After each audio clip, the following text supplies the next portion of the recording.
اعوذ باللہ من الشیطان الرجیم بسم اللہ الرحمن الرحیم الذین یتبعون الرسول النبی الأمی الذی یجدونہ مکتوبا عندہم فی التوراة والانجیل صدق اللہ العظیم۔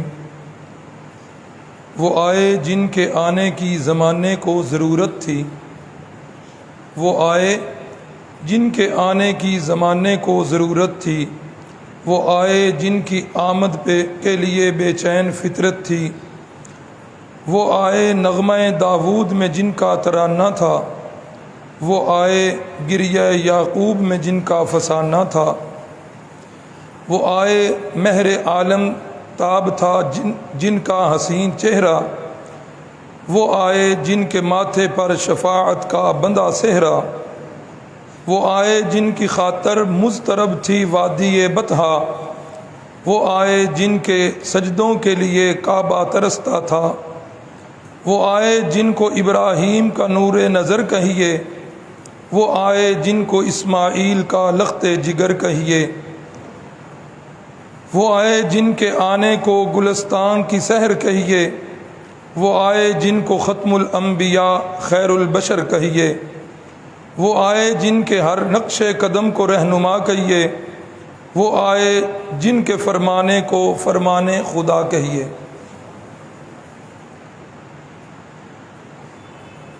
شجرہ نسب جو کل بھی بیان ہوا اور پرسوں بھی اس کا اشارہ ہوا، اس کے اندر ایک بات جو بڑی ضروری تھی وہ رہ گئی ہے کہ 18 یا 19 پشتوں تک آپ کا نسب نامہ جو ہے وہ اتفاقی ہے، اور اس میں رسول اللہ صلی اللہ علیہ وسلم کی زبان مقدس سے وہ ہم تک پہنچا ہے۔ ادنان جو آپ نسب نامہ جو ہے وہ ہم تک بزبان رسالت، اس کے آگے اس کے اندر اختلاف ہے۔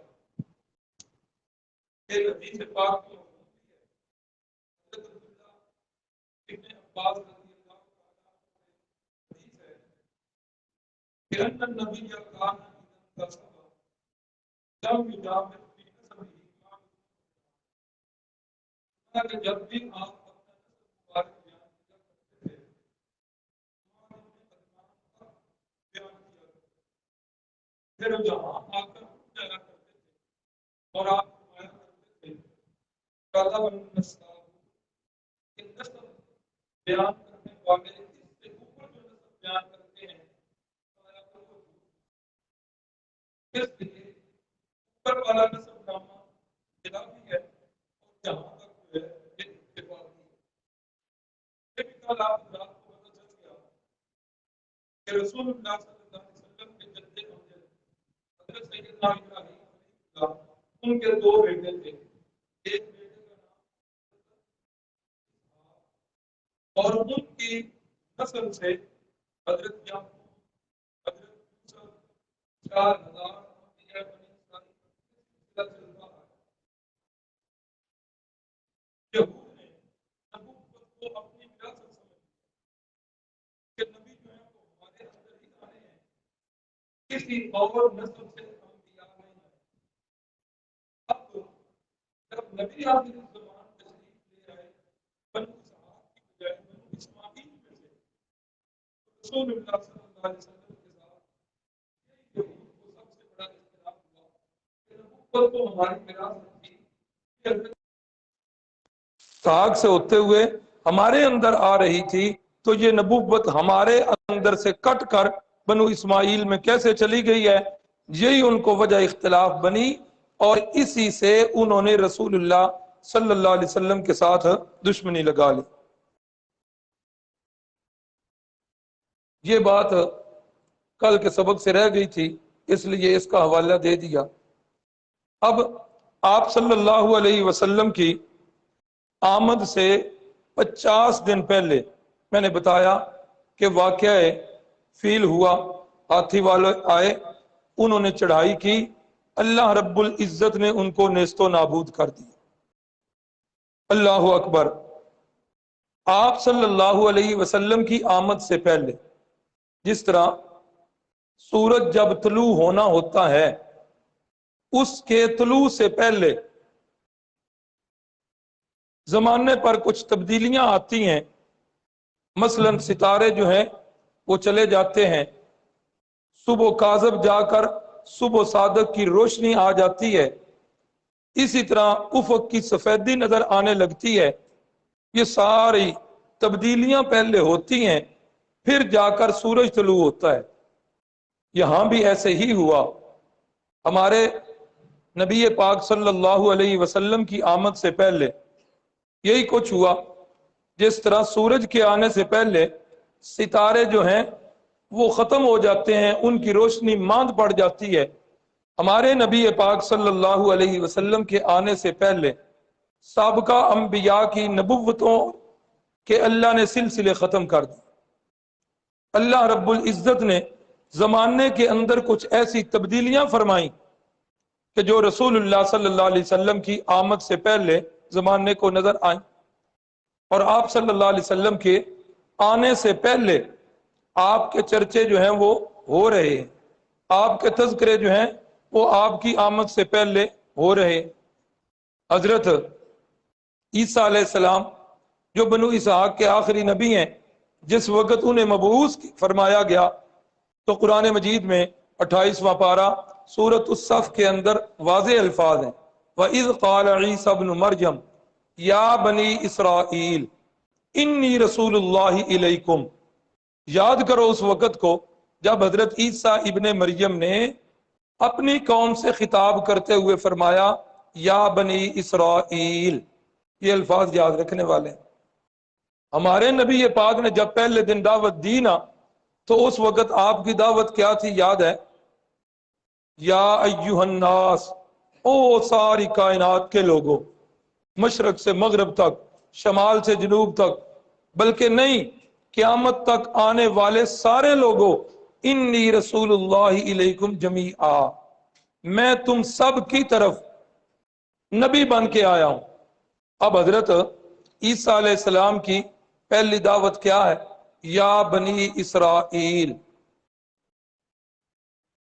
میں آج پوچھنا چاہوں گا عیسائیوں سے، عیسائی ہم مسلمانوں کو اپنے دین میں آنے کی دعوت کیسے دیتے ہیں؟ حضرت عیسیٰ تو نبی تھے، ہماری طرف تو وہ نبی بن کے ہی نہیں آئے، وہ تو نبی بن کے آئے ہیں بنی اسرائیل کی طرف، وہ بنی اسرائیل کے نبی ہیں۔ آج عیسائی ہمیں عیسائیت کی دعوت نہیں دے سکتے، ہاں آج مسلمان نبی پاک صلی اللہ علیہ وسلم کا سچا امتی وہ عیسائیوں کو اسلام کی دعوت دے سکتے۔ اللہ اکبر۔ تو حضرت فرماتے ہیں یا بنی اسرائیل انی رسول اللہ علیکم، اللہ نے مجھے تمہاری طرف نبی بنا کے بھیجا ہے، مصدقا لما بین یدی ومبشرا برسول یاتی من بعد اسمہ احمد۔ ایک تو میرے ذمہ ڈیوٹی لگائی ہے، تمہاری طرف نبی بن کے آیا ہوں، اپنے سے پہلے انبیاء اور کتابوں کی تصدیق کرنے والا ہوں، اور دوسری میرے ذمہ ڈیوٹی یہ لگی ہے، اللہ نے کہا کہ آنے والے لوگوں کو پیشین گوئی کر دینا اور خوشخبری دے دینا کہ میرے بعد ایک عظیم الشان نبی آئیں گے، اسمہ احمد، جن کا نام نامی احمد ہو۔ حضرت عیسیٰ علیہ السلام کی بشارت میں میرے نبی کے تذکرے ہیں، میرے نبی ابھی کائنات میں آئے نہیں ہیں، حضرت عیسیٰ علیہ السلام ان کی آمد سے پہلے اعلان کر رہے ہیں۔ اور پیچھے چلیے، حضرت ابراہیم علیہ السلام، کل بھی جو بات ہوئی تھی، تعمیر کعبہ کر چکے، تعمیر کعبہ کر کے اللہ سے دعا کر رہے ہیں، ربنا وابعث فیہم رسولا منہم، اے اللہ یہ میں نے مسجد اور مدرسہ بنا دیا ہے، اے اللہ اس مسجد کے لیے ایک امام چاہیے، اس مدرسے کے لیے ایک مدرس چاہیے، اے اللہ تیرا گھر یہ میں نے بنا دیا، اس گھر کو آباد کرنے والا چاہیے، اے اللہ میں تیرا نبی، میں تیرا خلیل، میں تیرا محبوب، میں تجھ سے دعا کر رہا ہوں وَبْعَثْ فِيهِمْ رَسُولًا، اے اللہ اس گھر کو آباد کرنے کے لیے میری نسل میں سے ایک عظیم الشان نبی بھیج دیں۔ حضرت ابراہیم خلیل اللہ کی دعاؤں کے اندر تذکرے ہیں میرے نبی پاک صلی اللہ علیہ وسلم کے، بلکہ اور پیچھے چلے جائیے، یہ کائنات ابھی بنی ہی نہیں ہے، کائنات ابھی مارز وجود میں نہیں آئی، عالم ارواح اللہ رب العزت نے وہاں سارے انبیاء کی ارواح مقدسہ کو اکٹھا کر کے اللہ ان سے ایک وعدہ لیتے ہیں، فرماتے ہیں وَإِذْ أَخَذَ اللَّهُ مِيثَاقَ النَّبِيِّينَ لَمَا آتَيْتُكُم مِّن كِتَابٍ وَحِكْمَةٍ، اے میرے انبیاء کی نورانی جماعت، میں نے تمہیں دنیا میں بھیجنا ہے، تم نے دنیا میں جا کے اپنی نبوت اور رسالت کا اعلان کرنا ہے۔ تمہارے زمانے کے اندر جب تم اپنی نبوت اور رسالت کا اعلان کر چکو، تمہارے زمانے کے اندر اگر وہ میرے آخر الزمان نبی آ جائیں تو تمہارے ذمہ کیا ہے؟ اپنی نبوت کو چھوڑ دینا ہے، اپنی رسالت کو پیچھے رکھ دینا ہے، پھر کیا کرنا ہے؟ میرے نبی کی نبوت اور رسالت پر ایمان لے آنا۔ لَتُؤْمِنُنَّ بِهِ وَلَتَنْصُرُنَّ، صرف ایمان نہیں لانا، کفار کے خلاف جب بھی میرے نبی جہاد کرنے کے لیے جائیں تو تم نے ان کے ساتھ کیا کرنا ہے؟ ان کی مدد کرنی۔ قَالَ أَأَقْرَرْتُمْ، اللہ انبیاء کی ارواح سے پوچھتے أَأَقْرَرْتُمْ، اس بات کا اقرار کرتے ہو کہ ایسا کرو گے؟ وَأَخَذْتُمْ عَلَىٰ ذَلِكُمْ إِصْرِي، میرے ساتھ پکا وعدہ کرتے ہو؟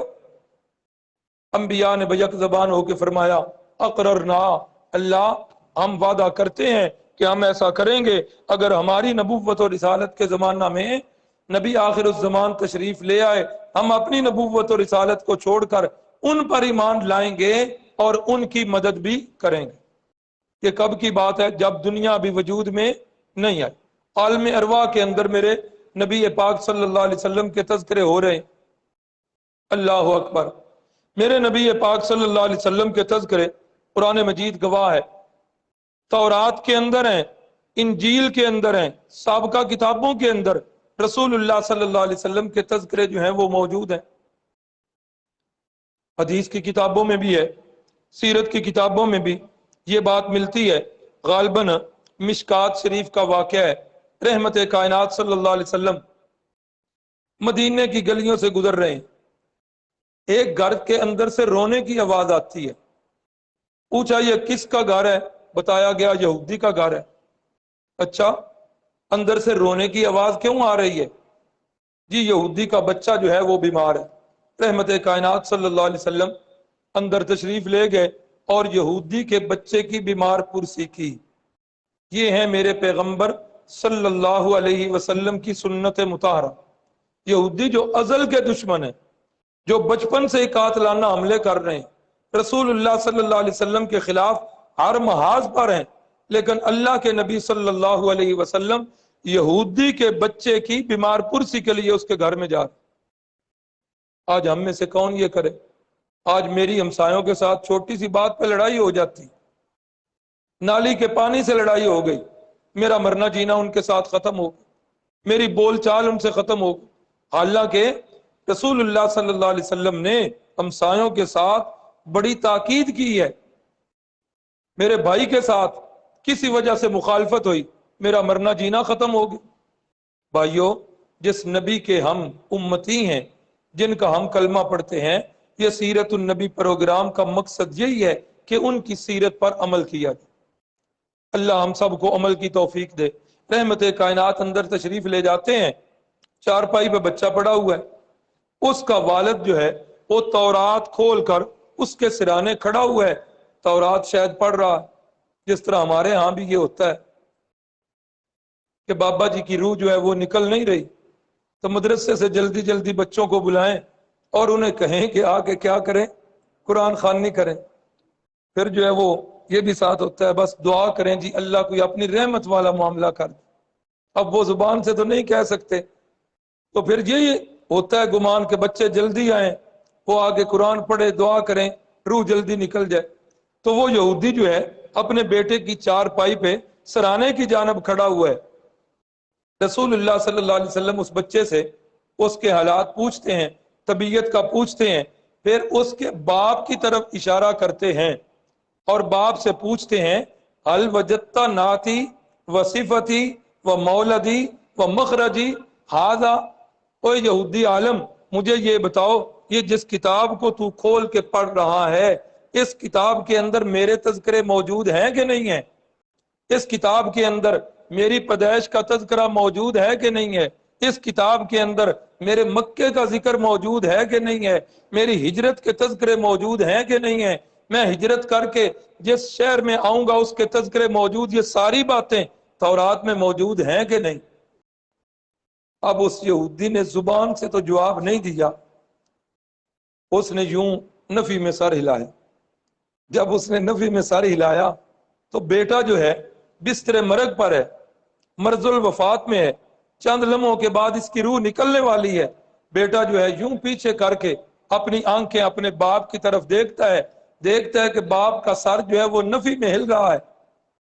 بیٹے کی زبان سے یہ الفاظ نکلے، کذب ابی یا رسول اللہ صلی اللہ علیہ وسلم، اے اللہ کے نبی میرا باپ جھوٹ بول رہا ہے، اس کتاب کے اندر یہ ساری باتیں موجود ہیں جو آپ فرما رہے ہیں۔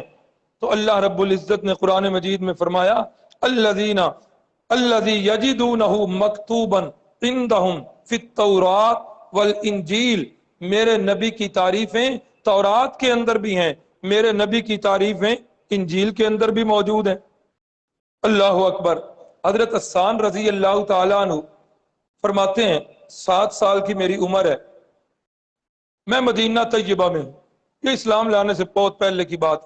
حضرت حسان یہ شاعر رسول ہیں، اور رسول اللہ صلی اللہ علیہ وسلم کی جب یہودی جو ہیں اشعار میں ہجو کیا کرتے تھے، آپ کی مذمت بیان کیا کرتے تھے، تو حضرت حسان رسول اللہ نے فرماتے اپنے ممبر پہ بٹھاتے اور ممبر پہ بٹھا کے فرماتے حسان ایدک اللہ بروح القدس، اللہ جبریل امین کے ساتھ تیری مدد کرے گا، ان ظالموں کو جواب دے۔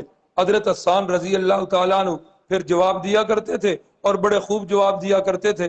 وہ آگے کہیں تذکرہ ان کی جب بات آئے گی تو وہ آ جائے گا۔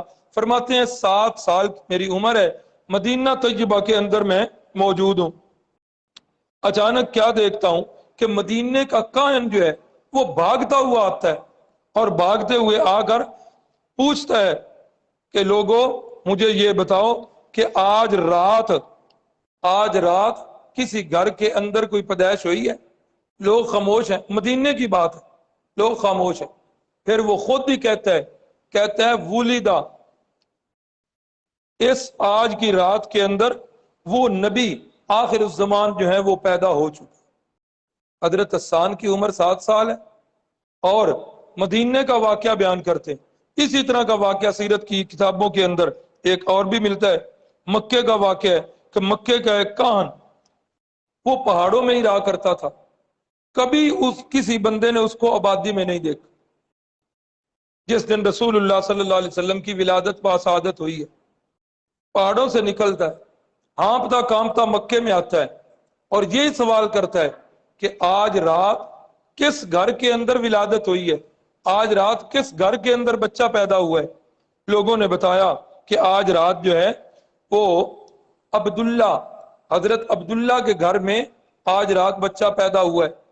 اس کا گھر کہاں ہے؟ لوگوں نے بتایا وہی کاہن بھاگتا ہوا جاتا ہے، دروازے پہ حضرت عبد المطلب سے اس کی ملاقات ہو جاتی ہے، پوچھتا ہے کہ آپ کے ہاں بچے کی ولادت ہوئی ہے؟ حضرت عبد المطلب بتاتے ہیں کہ میرا پوتا ہوا ہے، وہ یتیم ہے، عبداللہ کا بیٹا ہے، میرے بیٹے عبداللہ جو ہیں وہ فوت ہو چکے ہیں، ان کے ہاں بیٹا ہوا ہے۔ کاہن کہتا ہے جلدی کریں مجھے اس بیٹے کی زیارت کروائیں، کیا کریں؟ مجھے اس بیٹے کی زیارت کروائیں، میں اسے دیکھنا چاہتا ہوں۔ حضرت عبد المطلب جو ہیں وہ اندر تشریف لے جاتے ہیں اور جس وقت اندر سے اس نو مولود کو ہمارے نبی پاک صلی اللہ علیہ وسلم کو لے کے آتے ہیں تو سیرت کی کتابوں میں ملتا ہے کہ وہ بندہ جو ہے خر مغشین، دیکھتے پہلی نظر بے ہوش ہو کے گر پڑتا، بے ہوش ہو جاتا ہے۔ جس وقت اسے ہوش آتا ہے تو اٹھتے ہی پہلا اعلان کرتا ہے لوگوں اس امت کا نبی آ گیا ہے، بنی اسرائیل کے لیے نبوت کا دروازہ بند ہو چکا، یہ اس امت کا نبی ہے، بنی اسرائیل سے نبوت ختم ہو چکی ہے اور وہ دروازہ جو ہے وہ بند ہو چکا۔ اسی طرح کے اور بھی ملتے جلتے واقعات حضرت عبداللہ ابن عمر فرماتے ہیں، اپنے ابا جان حضرت عمر رضی اللہ تعالیٰ عنہ کا واقعہ بیان کرتے ہیں، فرماتے ہیں کہ اسلام لانے سے قبل ایک جن جو ہے اس کی حضرت عمر کے ساتھ دوستی ہے۔ اسلام لانے سے قبل ایک دن کیا ہوتا ہے کہ وہ جن جو ہے وہ آتا ہے اور آ کر حضرت عمر سے کہتا ہے، حضرت عمر اس سے ابا جی پوچھتے ہیں کیا حال ہے، کہتا ہے آج حال نہ پوچھو، ہماری حالت بڑی خراب ہے۔ ہاں کیا ہوا ہے؟ کہا آج تو ہماری روٹی پکی کی پکی رہ گئی، انڈیاں آج ہماری پکی کی پکی رہ گئی، کسی نے کچھ کھایا نہیں ہے، جنات کے اندر ہلچل مچی ہوئی ہے۔ حضرت عمر پوچھتے ہیں خیر تو ہے، ہوا کیا ہے؟ کہنے لگا وہ جن کہ وہ نبی آخر الزمان آ چکے ہیں۔ حضرت عمر پوچھتے ہیں آپ کو کیسے پتا ہے؟ جن کہتا ہے ہمارا اوپر جانا جو ہے وہ ختم ہو چکا، انا کننا نقعد منها مقاعد للسمع، پہلے اوپر جا کر ہم کیا کیا کرتے تھے؟ جب فرشتوں کی ڈیوٹیاں لگا کرتی تھیں، فرشتے آپس میں جس وقت تکرار کرتے، ایک فرشتہ دوسرے سے کہتا آج میری یہ ڈیوٹی لگی ہے، دوسرا پہلے سے کہتا آج میری یہ ڈیوٹی لگی ہے، ہم چھپ کے ان کی باتیں اوپر سے سن لیا کرتے تھے، نیچے ہم آ کر اس ایک سچ کے ساتھ 100 جھوٹ ملا کر کائنوں کو بتا دیا کرتے تھے، وہ کائن آگے لوگوں کو بتایا کرتے تھے، کوئی بات سچی ہو جاتی لوگ اس کو پلے باندھ لیتے، جو باتیں جھوٹی ہوتی کسی کی ان کی طرف توجہ نہ جاتی، لوگوں کا کائنوں پر اعتماد جو ہے وہ پختہ ہوتا جا رہا تھا۔ آج ایسا ہوا ہے، آج رات کے اندر نبی آخر الزمان دنیا پہ پیدا ہو چکے ہیں، ہمارا اوپر جانا جو ہے وہ ختم ہو چکا۔ تو یہ رسول اللہ صلی اللہ علیہ وسلم ایک بات پہلی تو یہ کی کہ دنیا میں نہیں آئے، اور اس وقت آپ کے تذکرے چل رہے ہیں، عالم ارواح میں چل رہے ہیں، حضرت ابراہیم کی دعاؤں میں چل رہے ہیں، حضرت عیسیٰ کی بشارتوں میں چل رہے ہیں، اور اسی سال کے اندر واقعہ فیل جو ہے اسی سال کے اندر پیش آئے۔ یہ کائنات کے اندر تبدیلیاں یہ اتفاقی بات نہیں ہے کہ اتفاقاً یہ ہوتا گیا، نہیں، یہ اس نیر تاباں کے آنے کی تبدیلیاں ہو رہی ہیں۔ اللہ رب العزت دنیا والوں کو خبردار کر رہے ہیں، دنیا والوں کو اس بات کی طرف اللہ دھیان کروا رہے ہیں کہ میرے نبی آخر الزمان کے آنے کا وقت ہوا چاہتا ہے۔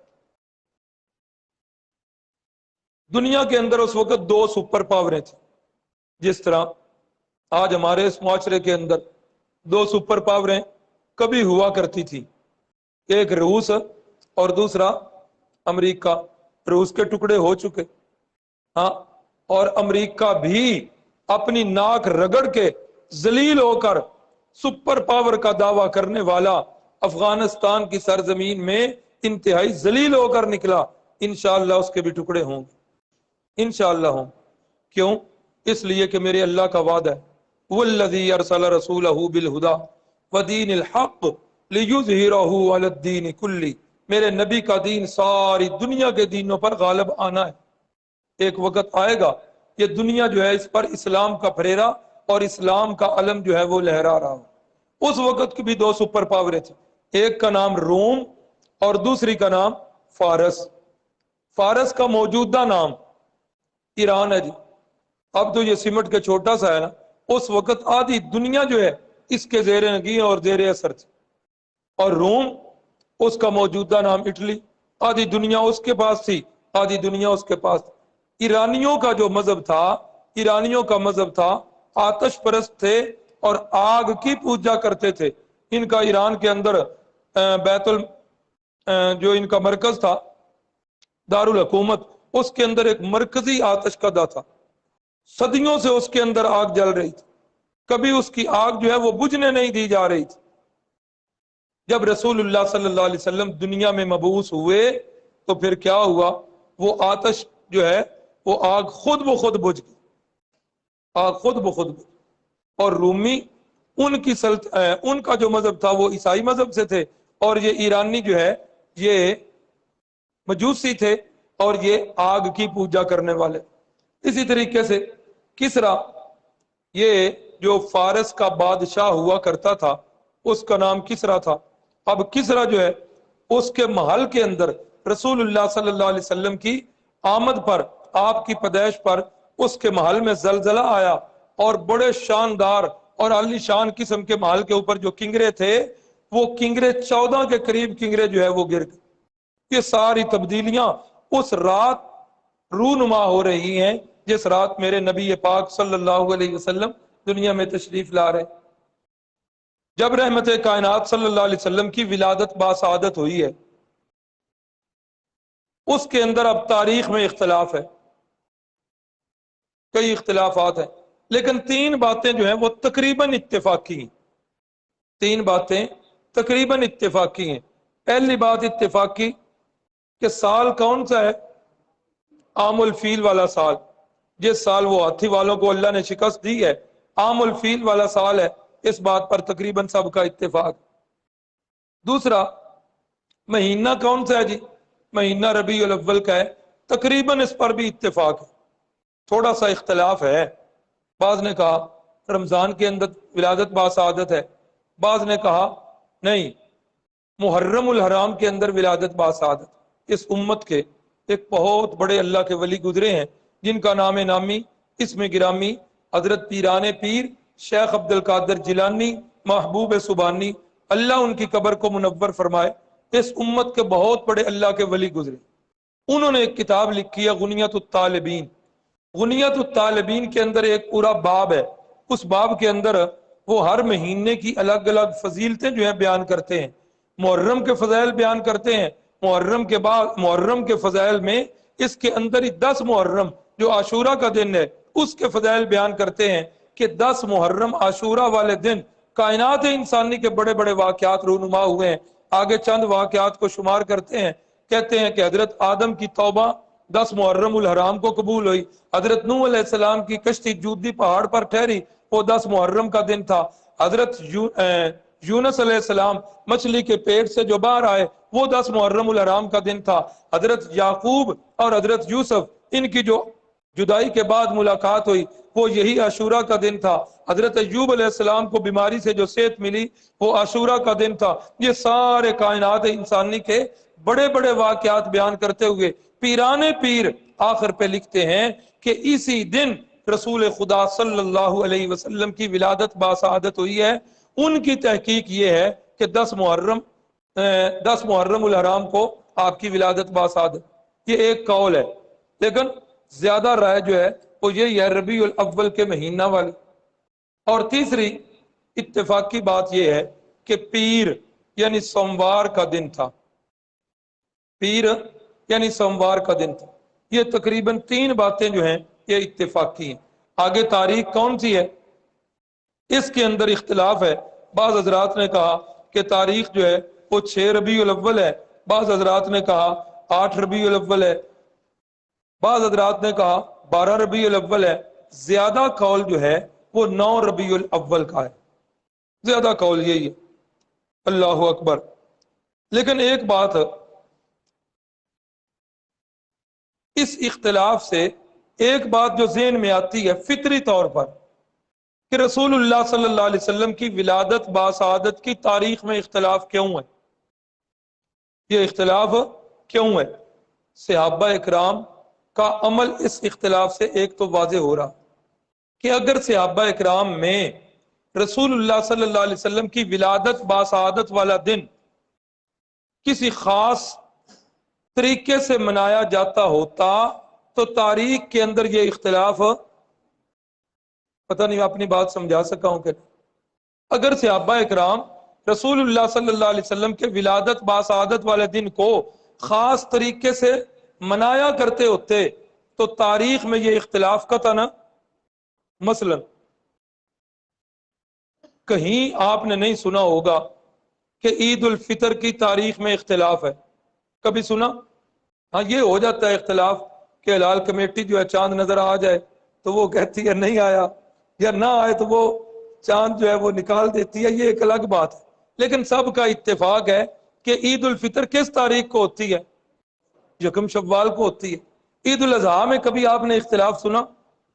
عید الاضحیٰ سب کو پتہ ہے کس تاریخ کو ہوتی ہے، 10 ذی الحجہ کو ہوتی ہے، کوئی اختلاف نہیں ہے۔ کیوں نہیں اختلاف؟ اس لیے کہ صحابہ اکرام ان دنوں کو عید کے طور پر منایا کرتے تھے، خاص اہتمام سے منایا کرتے تھے۔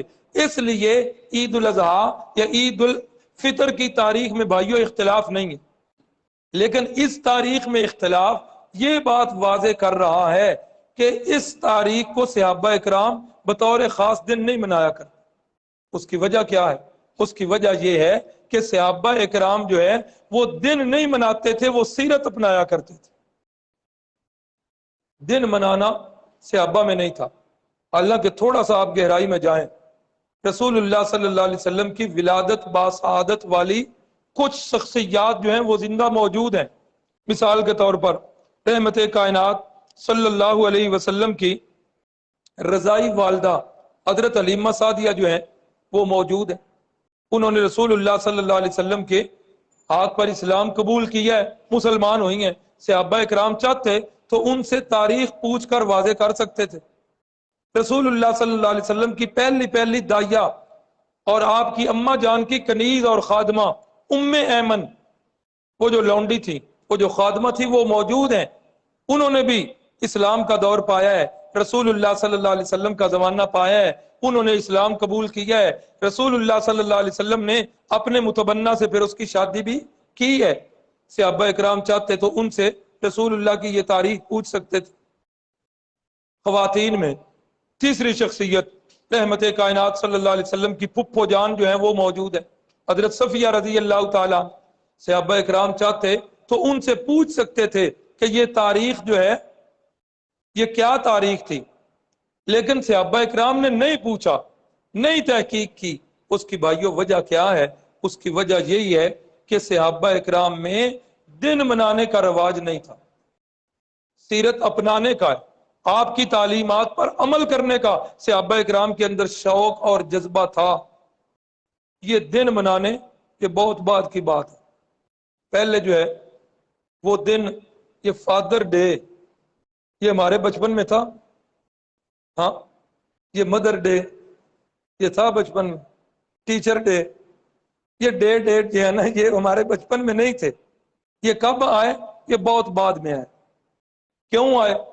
کہ باپ کی خدمت کرو نہ کرو، سال میں ایک دن جو ہے نا وہ باپ کا منا لو، اس کو جا کے پھول دے آؤ۔ ہاں ماں کی خدمت کرو نہ کرو۔ آج یورپ کے اندر یہ ماحول بن چکا ہے کہ وہ اپنے والدین کو پکڑتے ہیں اور اولڈ ہاؤس میں جمع کرواتے ہیں۔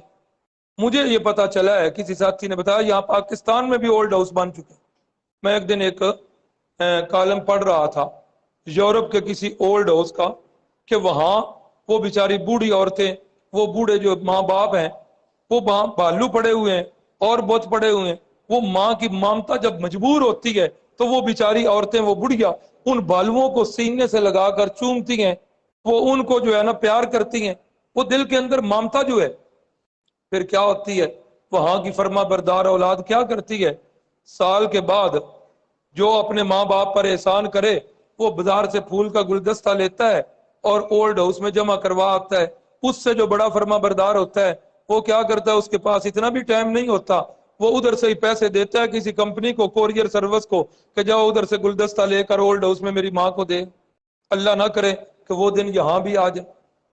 اگلے دن نا، یہ بات اس لیے کہنے لگا ہوں، ہمارے لوگ اس سے متاثر ہو رہے ہیں۔ عہدے میں ڈی ایس پی ہیں، ہمارے ایک دوست ہیں، ان سے بات ہوئی تو وہ کہنے لگے حافظ صاحب تہاڈا مولویاں دا بھی اللہ حافظ، اولڈ ہاؤس تہاڈے ذہن وچ پتہ نہیں کی نے، اولڈ ہاؤس بڑے بڑے کمال قسم دے بنے ہیں، وہاں بڑی صفائی ستھرائی کا انتظام ہے، وہاں بڑی خادماؤں کا انتظام ہے، وہ بھوک نہیں لگنے دیتی، وہ ان کو بہلا کے رکھتی ہیں، بڑے جو ہے نا وی آئی پی قسم کے اولڈ ہاؤس ہیں، تم پتہ نہیں مولوی کیا سمجھتے۔ میں نے کہا یار آپ کی بات ایک لمحے کے لیے مان لیتا ہوں، اس سے بھی اچھے ہوں گے، لیکن مجھے یہ بتاؤ ان ماؤں کی مامتا جو ہے اس کی تسکین کا سامان اولڈ ہاؤس میں ہے کہ نہیں؟ وہ باپ کی شفقت کا سامان اس اولڈ ہاؤس میں ہے کہ نہیں؟ خیر بات دور نہ چلی جائے، یہ دن منانے کا رواج جو ہے یہ بہت بعد میں ہے۔ سنیے، اللہ تعالیٰ یہ فروعی اختلاف سے بھی ہمیں بچائے، اللہ فرقہ پرستیوں سے بھی بچائے۔ یہ کورس کسی فرقے کی حمایت یا کسی فرقے کی مخالفت کے لیے، اللہ جانتا ہے ہم نے نہیں رکھا۔ ہم نے اس کورس کا مقصد ایک ہی رکھا ہے کہ رسول اللہ صلی اللہ علیہ وسلم کی سیرت طیبہ متعارف ہو اور اللہ ہمیں عمل کرنے کی توفیق دے۔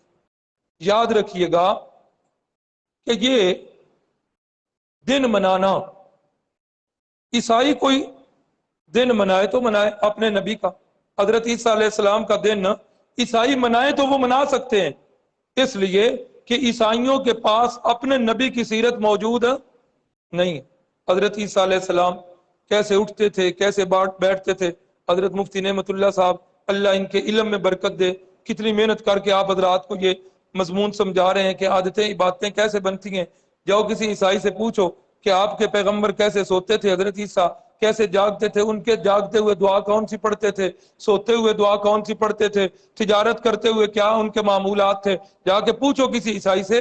عیسائیوں کے پاس اپنے نبی کی سیرت موجود نہیں ہے، وہ دن منائے تو بے شک منائے۔ یہودیوں کے پاس اپنے نبی کی سیرت موجود نہیں ہے، وہ دن منائے تو بے شک منائے۔ مسلمان اپنے نبی کا پیدائش دن کیوں منائے؟ مسلمانوں کے پاس تو اپنے نبی کی ساری سیرت طیبہ جو ہے یہ محفوظ ہے۔ صحابہ اکرام پر اللہ کی کروڑہا رحمتیں ہوں۔ صحابہ اکرام نے صرف اقوال کو محفوظ نہیں کیا، پیغمبر کے کردار کو بھی محفوظ کیا۔ صحابہ نے پیغمبر کی حرکات و سکنات کو بھی محفوظ کیا اور یہ امت تک جو ہے یہ پہنچایا۔ تو اس لیے صحابہ اکرام اگر چاہتے تو اس تاریخ کے اختلاف کو دور کر سکتے تھے، لیکن صحابہ اکرام نے یہ اختلاف دور کیوں نہیں کیا؟ اس لیے کہ دن منانے کی کوئی اہمیت شریعت اسلامیہ کے اندر بالکل نہیں۔ اللہ اکبر۔ رحمت کائنات صلی اللہ علیہ وسلم جب شکم مادر میں تشریف لائے، اماں جی حضرت آمنہ فرماتی ہیں کہ جس طرح حمل کے بوجھ ہوا کرتے ہیں اس طریقے کے ساتھ یہ بوجھ جو ہے اس حمل کا مجھے بالکل محسوس نہیں ہوا۔ فرماتی ہیں کہ جس وقت میں باہر نکلا کرتی تھی درخت مجھے جھک جھک کے سلام کیا کرتے تھے، پتھروں کے پاس جب میں گزرتی پتھر مجھے سلام کیا کرتے تھے۔ جب رسول اللہ صلی اللہ علیہ وسلم میرے بطن اقدس میں تھے تو اس وقت بادل جو ہیں یہ میرے اوپر سایہ کرتے تھے، یہ برکات تھیں۔ جب رسول اللہ صلی اللہ علیہ وسلم شکم مادر میں آئے، پھر جس وقت ولادت ہوئی تو ولادت کی جتنی تکلیفات ہوتی ہیں کوئی تکلیف بھی اماں جان حضرت آمنہ کو محسوس نہیں ہوئی۔ اللہ رب العزت نے بڑے سال طریقے سے ولادت فرمائی، اور جو ہی ولادت ہوئی رحمت کائنات صلی اللہ علیہ وسلم کی کا وجود مقدس اس دنیا میں تشریف لایا تو پورے کے پوری فضا جو ہے وہ معطر ہو۔ اسی وقت کیا ہوا؟ فارس کا آتش کدہ بجھ گیا، اسی وقت کسرا کے محل کے کنگرے جو ہیں وہ گر گئے، اسی وقت یہ کائنات کے اندر تبدیلیاں آ گئیں، اور ایک خوشبو جو اتنی پیاری خوشبو ہے جو اس سے پہلے کبھی کسی نے محسوس نہیں کی تھی، رسول اللہ صلی اللہ علیہ وسلم کے دنیا پر تشریف لانے سے وہ خوشبو جو ہے وہ گھر والوں نے سب نے محسوس کی۔ اللہ اکبر، اللہ اکبر، اللہ ربی لا اشرک بہ شیئا۔ رحمت کائنات صلی اللہ علیہ وسلم آپ کی خصوصیات میں ایک خصوصیت یہ ہے، آپ پیدائشی طور پر مختون پیدا ہوئے، آپ کے ختنے نہیں کیے گئے۔ جس وقت دادا جان نے دیکھا کہ میرا یہ پوتا مختون پیدا ہوا ہے، اس کا پہلے سے ختنہ ہوا ہے، تو دادا جان اسی وقت کہنے لگے کہ یہ میرا پوتا جو ہے یہ کوئی عام بچہ نہیں ہے، اللہ تعالیٰ اسے کوئی بڑی عظیم الشان ہستی بنائیں گے کہ اللہ رب العزت نے انہیں پیدائشی طور پر مختون پیدا کی۔ ادھر سے خوشبوئیں چل رہی ہیں، ادھر سے کائنات جو ہے وہ مسحور ہو رہی ہے خوشبوؤں کے ساتھ، اور ادھر کائنات میں روشنیاں ہو رہی ہیں۔ کیوں؟ صبح صادق کا وقت ہے، اس وقت رحمت کائنات دنیا پہ تشریف لائے، اس وقت رسول اللہ کے تشریف لانے سے کائنات معطر بھی ہو جاتی ہے، کائنات روشن بھی ہو جاتی ہے، اور یہ نشانیاں دیکھ کر عبد المطلب وہ کہہ رہے ہیں کہ یہ میرا پوتا عام بچوں جیسا نہیں ہے، بلکہ اللہ رب العزت اسے عظیم الشان بندہ بنائے۔ اور ہوا بھی ایسے، اللہ رب العزت نے نبی نہیں بلکہ اللہ نے اس بچے کو آنے والے وقت میں امام الانبیاء بنا دی۔ ختم نبوت کا سہرا اللہ رب العزت نے ان کے سر پر سجا دیا۔ رحمت کائنات صلی اللہ علیہ وسلم کے پیدائش سے 7ویں دن بعد رسول اللہ صلی اللہ علیہ وسلم کا عقیقہ کیا گیا۔ میں نے کل بھی بتایا تھا عرب معاشرے کے اندر جہاں کئی برائیاں موجود تھیں، جن میں بعض برائیوں کا تذکرہ بھی کل ہوا، ایک بیماری اور ایک برائی جو ہے وہ رہ گئی کہ اپنی بچیوں کو زندہ درگور کیا کرتے تھے، زندہ گاڑ دیا کرتے تھے۔ اور قرآن مجید کے الفاظ ہیں، جب کسی کو پتا چلتا تیرے گھر میں بچی پیدا ہوئی ہے، ظل وجہہ مسودا، اس کا چہرہ جو ہے وہ کالا سیاہ ہو جائے، وہو کظیم، غصے سے بھرا ہوتا، یتوارا من القوم، قوم سے چھپ رہا ہوتا کہ مجھے بیٹی کی مبارک کوئی نہ دے دے۔ اللہ اکبر۔ آج میرے معاشرے میں بھی کسی کسی گھر میں یہ کیفیت بن جاتی، بڑے بڑے دیندار گھرانے، دین سے تعلق رکھنے والے، ان کی بہو کے ہاں بھی جب تیسری یا چوتھی بیٹی پیدا ہوتی ہے ان کے چہرے بھی لٹک جاتے ہیں۔ کی کریے جی، چلو جی پھر تھیاں بھی تے بڑیاں پیاریاں ہوندیاں نے، یہ اب ہوتے ہیں نا وہ جملے جو بالکل رہ سے جملے ہیں، ہار منن والے کوئی نہیں جی، یہ بھی اللہ دی مخلوق ہی تے ہے۔ سنیے قرآن مجید میں جہاں یہ ذکر آیا نا کہ بیٹے اور بیٹیاں دینے والا اللہ ہے، وہاں اللہ نے بیٹیوں کا تذکرہ پہلے کیا ہے، یہب لمن یشاء اناثا ویہب لمن یشاء الذکور، اللہ جسے چاہتا ہے بیٹیاں دیتا ہے، اللہ جسے چاہتا ہے بیٹے دیتا ہے۔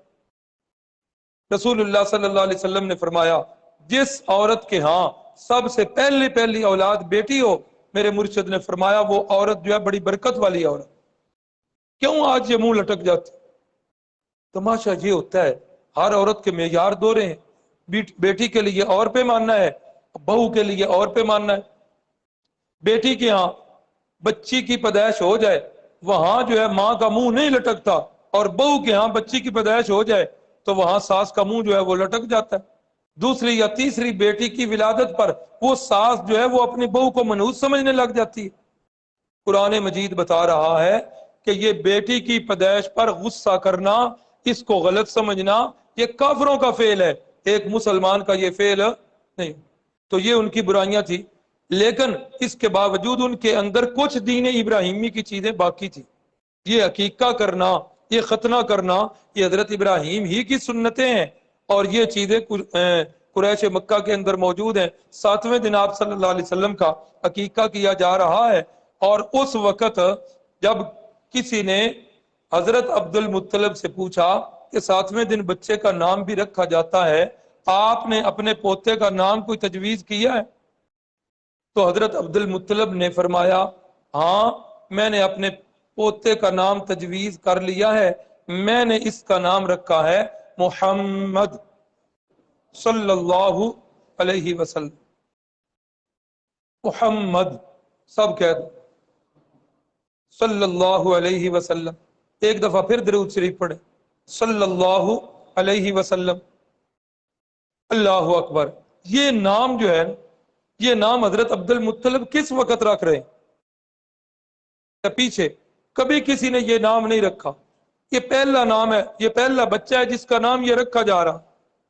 اور میں سمجھتا ہوں یہ نام جو ہے الہامی نام ہے، اللہ کی طرف سے حضرت عبد المطلب کے ذہن میں آیا ہے، اللہ نے الہام کیا ہے، اللہ نے ان کے ذہن میں القاء کیا ہے۔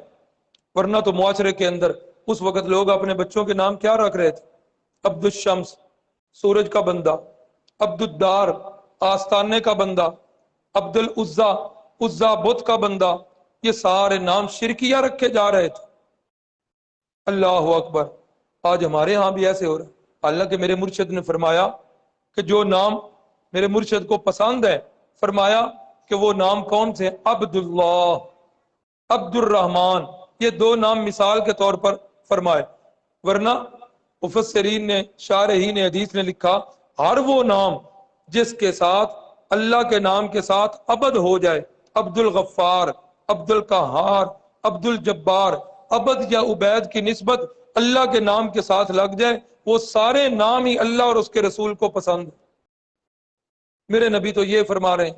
آج میرے معاشرے کے اندر نام عبد الرسول، عبد المصطفیٰ، ہمارے دیہاتی علاقوں کے اندر یقین کریں اب تو شاید مفقود ہو رہے ہیں، ہمارے دیہاتی علاقوں کے اندر یہ بھی نام ہے، پیراں دتا، یہ نام بھی پائے جا رہے ہیں۔ تو جب کہ اس وقت جب شرکیہ نام چل رہے ہیں، اس شرکیہ ماحول کے اندر حضرت خواجہ عبد المطلب اپنے بیٹے کا نام رکھ رہے ہیں کیا؟ محمد صلی اللہ علیہ وسلم۔ اب وہ تو عربی لوگ تھے، جانتے تھے کہ اس کا معنی کیا ہے۔ اس کا معنی یہ ہے کہ وہ ذات جس کی تعریف کی گئی ہو۔ عام طور پر یہی معنی کیا جاتا ہے کہ باب تفعیل کا اسم مفعول کا صیغہ ہے، اس کا معنی ہے وہ ذات جس کی تعریف کی گئی ہو۔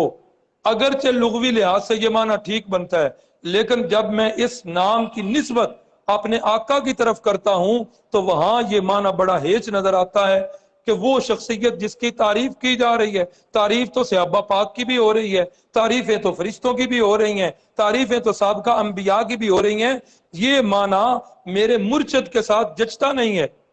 اس لیے اس کا معنی کیا ہوگا؟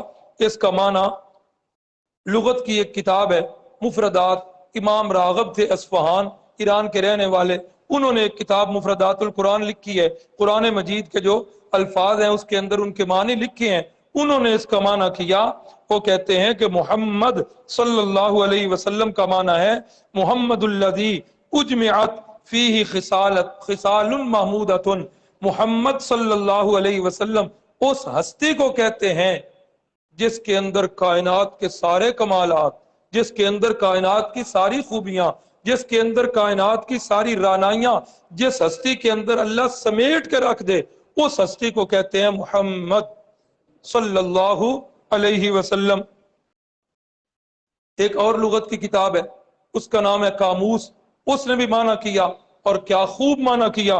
وہ معنی کرتے ہیں کہ محمد الذی یحمد مرۃ بعد مرۃ، محمد صلی اللہ علیہ وسلم اس شخصیت کو کہتے ہیں جس شخصیت کی تعریفوں کا سلسلہ کبھی ختم ہی نہ ہو، جس کی تعریفوں کا سلسلہ کبھی ختم ہی نہیں۔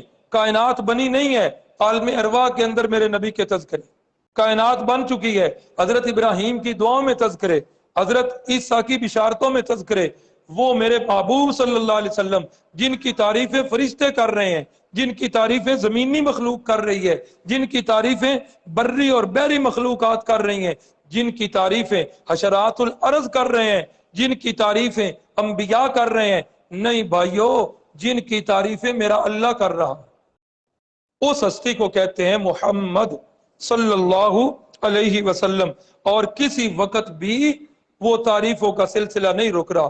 اذانوں میں میرے نبی کا تذکرہ، تکبیروں میں میرے نبی کا تذکرہ، نمازوں کے اندر میرے نبی کا تذکرہ، ہر جگہ میرے نبی کے تذکرے، دنیا میں میرے نبی کے تذکرے، قبر کے اندر جو سوالات ہونے ہیں ان کے اندر میرے نبی کے تذکرے، قبر کی زندگی کے بعد جس وقت میدان معاشر قائم ہونا ہے اس وقت بھی میرے نبی کے تذکرے، جنت کے اندر میرے نبی کے تذکرے۔ تو محمد صلی اللہ علیہ وسلم کے دو معنی میں نے بتائے، ایک معنی کہ جس کے اندر کائنات کی ساری خوبیاں اکٹھی کر دی جائیں اسے محمد صلی اللہ علیہ وسلم کہتے ہیں، جس کے اندر سیدنا آدم صفی اللہ سے لے کر سیدنا عیسیٰ روح اللہ تک اللہ نے جتنے انبیاء تھے سب کو جو جو کمالات دیے تھے وہ سارے کمالات میرے نبی پاک میں جمع کر دیے، تو اس شخصیت کو کہتے ہیں محمد صلی اللہ علیہ وسلم۔ اور دوسرا معنی میں نے کیا کہ محمد صلی اللہ علیہ وسلم اس ہستی کو کہتے ہیں جن کے تذکرے، جن کی تعریفیں ہر زمانے میں ہو رہی ہوں، ہر کرنے والا کر رہا ہو، اور کبھی اس ہستی کے تذکرے ختم نہ ہوئے ہوں، اس ہستی کو کہتے ہیں محمد صلی اللہ علیہ وسلم۔ یہ دونوں معنی آپ حضرات نے یاد رکھنے ہیں۔